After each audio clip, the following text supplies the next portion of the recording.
Holy basil का पौधा जिसको हम इंडिया में तुलसी के नाम से भी जानते हैं, काफ़ी पॉपुलर प्लांट है। लगभग हर घर में आपको हिंदुस्तान में ये प्लांट मिल जाएगा, क्योंकि इस प्लांट के ना तो सिर्फ मेडिसिनल बेनिफिट्स होते हैं, बल्कि रिलीजन के हिसाब से भी जो तुलसी है उसको काफ़ी माना जाता है हमारे देश में। तो इसी प्लांट के बारे में कुछ मैं ऐसी टिप्स आपके साथ शेयर करूंगा जो अगर आप अपने प्लांट में फॉलो करेंगे तो आपका पौधा बहुत अच्छी तरीके से ग्रोथ करेगा और उसमें कोई भी अगर परेशानी होगी तो वो नहीं आएंगी। तो चलिए शुरू करते हैं फ्रेंड्स। मेरा नाम अक्षय और मैं आप सब लोगों का राइट गार्डनिंग यूट्यूब चैनल में स्वागत करता हूं।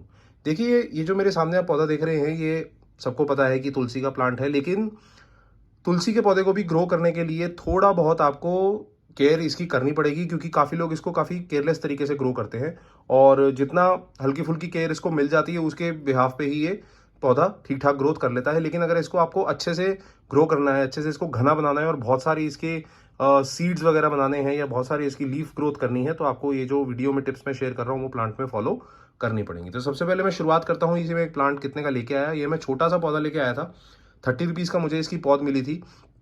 किसी भी लोकल प्लांट नर्सरी से आपको ये मिल जाएगा, या तो आप अगर नर्सरी से इसको ग्रो नहीं करना चाहते, खरीदना नहीं चाहते, तो ये सीड्स होते हैं तुलसी के। ये जो आप देख रहे हैं, ये सीड्स अगर आप तोड़ेंगे, ये बिल्कुल ड्राइड सीड्स हैं। अगर आप इनको तोड़ के मिट्टी में डालेंगे तो तुलसी का पौधा इनमें से आसानी से ग्रो हो जाता है। इसको प्रोपोगेट करना बहुत आसान है, तो ये सीड से बहुत आसानी से ग्रो हो जाएगा। अगर नहीं हो रहा तो कोशिश करते रहिए, हो जाएगा। तो ये सीड से ग्रो हो सकता है, और अगर आप सीड से ग्रो नहीं करना चाहते तो एक लोकल प्लांट नर्सरी से भी लेके आ सकते हैं और लाके इसको अपने मनचाहे गमले के साइज के गमले में लगा सकते हैं। मैंने इसको 8 इंच के मिट्टी के गमले में लगाया हुआ है। अपना जो रेगुलर पॉटिंग मिक्स मैं लीफी प्लांट्स के लिए बनाता हूँ वो मैंने यहाँ पे मिक्स किया हुआ है इसके लिए, क्योंकि इसमें फ्लावर्स आते हैं लेकिन काफ़ी मेच्योरिटी के स्टेज के बाद आते हैं। शुरुआत में एकदम फ्लावर्स नहीं आते जैसे नॉर्मल फ्लावरिंग प्लांट्स होते हैं। तुलसी में ज़्यादातर लीफी ग्रोथ ही होती है, जैसा कि आपको इस प्लांट में अभी नजर आ रही है। तो होली बेसिल का जो पौधा है उसको ग्रो करने के टाइम जो पॉटिंग मिक्स है वो ज़्यादातर ऑर्गेनिक फर्टिलाइजर रिच होना चाहिए। तो इसमें मैं एक रेशो बताता हूँ आपको जो आप फॉलो कर सकते हैं। इसमें आपने 40% कोई भी गार्डन सॉइल ले लेनी है, बालू मिट्टी ले लीजिए नर्सरी से, या जो आपके आसपास पार्क हैं उसकी मिट्टी भी ले सकते हैं। उसमें आप कम से कम 50% कोई भी ऑर्गेनिक मेन्योर मिला लीजिए, गाय के गोबर की खाद या वर्मिंग कंपोस्ट। मैं आपको रेकमेंड करूंगा वर्मिंग कंपोस्ट, क्योंकि वो एक थोड़ी ज़्यादा बैलेंस्ड खाद होगी आपके तुलसी के प्लांट के लिए। उसको अच्छे से मिक्स कर लीजिए और उसमें 10% आप नीम की खल मिला लीजिए।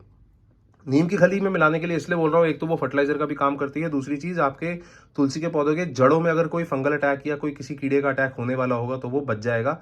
नीम की जो खली है वो उन अटैक से आपके प्लांट को सेव करती है। तो ये पॉटिंग मिक्स आपका तैयार हो गया। अच्छे से इसको मिक्स करिए और अपने गमले में लगा दीजिए।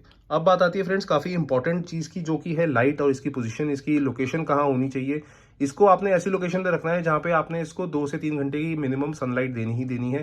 तुलसी का जो प्लांट है वो ओपन एरियाज में ग्रो करा जाता है, और जिसमें सन की ज़्यादा रिक्वायरमेंट होती है, तो ऐसी लोकेशन पे इस पौधे को रखा जाता है। तो इसको मेक श्योर करिए कि कम से कम 2 से 3 घंटे की धूप तो मिले ही मिले। छाया में ये ग्रोथ कर जाता है, लेकिन इसकी फिर लीव्स जो है वो या तो गिरना शुरू हो जाती हैं या काफ़ी डल ग्रोथ रहती है प्लांट की। छाया में ग्रोथ हो जाता है, ऐसा कुछ बहुत ज़्यादा इशू नहीं आता, लेकिन प्रेफर करिए कि आप इसको ऐसी लोकेशन पे ग्रो करें जहाँ पे धूप अच्छी खासी पड़ती हो।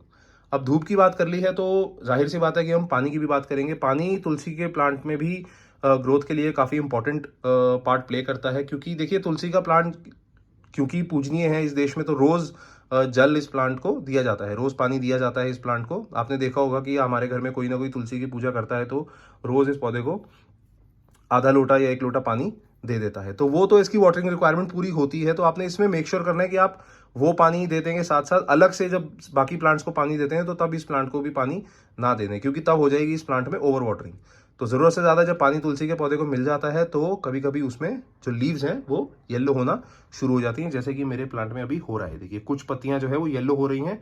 तो हो सकता है कि ये ओवर वाटरिंग की वजह से हो सकता है ये अंडर वाटरिंग की वजह से भी हो, क्योंकि प्लांट में कभी कभी इसी चक्कर में अंडर वाटरिंग भी हो जाती है। तो आपको बस इस चीज़ का ध्यान रखना है कि आप ओवर वाटरिंग और अंडर वाटरिंग दोनों ही नहीं करेंगे। तो दोनों कैसे बचाएंगे, आपने एक इसके लिए वाटरिंग शेड्यूल बनाना है। वाटरिंग शेड्यूल में क्या करना है, आपने प्लांट को पानी तभी देना है जब उसकी ज़रूरत हो। तो मैं इस पौधे को हर 2 दिन में पानी देता हूँ, लेकिन पानी देता हूँ अच्छे से, जिसको कहते हैं डीप वाटरिंग। अब डीप वाटरिंग क्या है कि आपने देखा होगा ये जो गमला है, गमले में ऊपर लगभग मैंने 1 से 1.5 इंच जो जगह है वो छोड़ी हुई है। तो जब भी मैं पानी देता हूँ इस प्लांट को वो जगह सारी भर देता हूँ। अब इसके 2 फायदे हैं कि एक तो शेड्यूल बन जाता है तो अंडर वाटरिंग और ओवर वाटरिंग नहीं होती। दूसरी चीज़, मॉइस्चर नीचे तक प्लांट एब्जॉर्ब कर लेता है जो प्लांट की सॉइल है, तो प्लांट को इंडिकेशन जाता है कि नीचे तक मॉइस्चर अवेलेबल है, तो वहाँ तक रूट्स अपने ग्रो करके उस मॉइस्चर को एब्जॉर्ब कर लिया जाए। इस प्रोसेस में उसका जो रूट बाउल है, जो रूट्स हैं, वो काफ़ी एक्सटेंसिवली डेवलप हो जाती हैं, काफ़ी मेच्योर हो जाती हैं, और आपका जो प्लांट है वो ओवरऑल काफ़ी हेल्दी हो जाता है और स्ट्रेस झेलने के काबिल हो जाता है। तो मेक श्योर करिए, जब करिए डीप वाटरिंग करिए अपने तुलसी के प्लांट में। अब आ जाती है फर्टिलाइजर की बात। देखिए, जब इसकी पॉटिंग मिक्स हम बना रहे थे तो मैंने आपको बोला था कि 50% आपने इसमें कोई भी ऑर्गेनिक मैन्योर मिलाना है, तो वो ठीक है, आप मिला सकते हैं। और क्योंकि वो स्लो रिलीज फर्टिलाइजर है तो काफ़ी अच्छे टाइम तक वो डिकम्पोज होकर न्यूट्रिएंट सॉइल में देता रहेगा और आपका प्लांट अच्छा खासा चलता रहेगा। उसके अलावा अगर कोई आप फास्ट रिलीज फर्टिलाइजर देना चाहते हैं तो मैं रेकमेंड करूंगा कि प्योरली ऑर्गेनिक फर्टिलाइजर आप इस पौधे में दीजिए, क्योंकि कभी कभी लोग जो तुलसी के पत्ते होते हैं वो खाते भी हैं, तो क्योंकि पत्ते आप कंज्यूम करेंगे तो केमिकल फर्टिलाइजर देने का बहुत ज़्यादा मैं रिकमेंडेशन नहीं करूंगा। तो आप लिक्विड सीवीड फर्टिलाइजर आता है एक, जिसमें 61 माइक्रो न्यूट्रिएंट्स होते हैं, ये कोल्ड कंप्रेस्ड फॉर्म में आता है। तो इसका 1 ml 1 लीटर पानी में अच्छे से आपने डाइल्यूट करना है, और वो जब फर्टिलाइजर तैयार हो जाएगा 1 लीटर, उसमें से 100 से 150 ml लेना है, और हर 15-20 दिन में ऊपर स्प्रे भी कर सकते हैं और डायरेक्टली सॉइल में भी अप्लाई कर सकते हैं। तो इससे क्या होगा, जो 61 माइक्रो न्यूट्रिएंट्स हैं वो प्लांट को मिलते रहेंगे और आपका प्लांट ओवरऑल अच्छी तरीके से ग्रोथ करता रहेगा।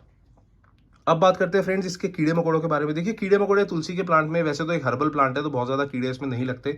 इसमें सबसे ज़्यादा जो इशू आता है वो आता है रूट रॉट का, और रूट रॉट इसलिए होता है क्योंकि लोग इसको ढंग से पानी नहीं देते। तो ढंग से पानी ना देने की वजह से रूट्स में इशू आ जाता है, जिसकी वजह से ये प्लांट सबसे ज़्यादा तरीके से मरता है।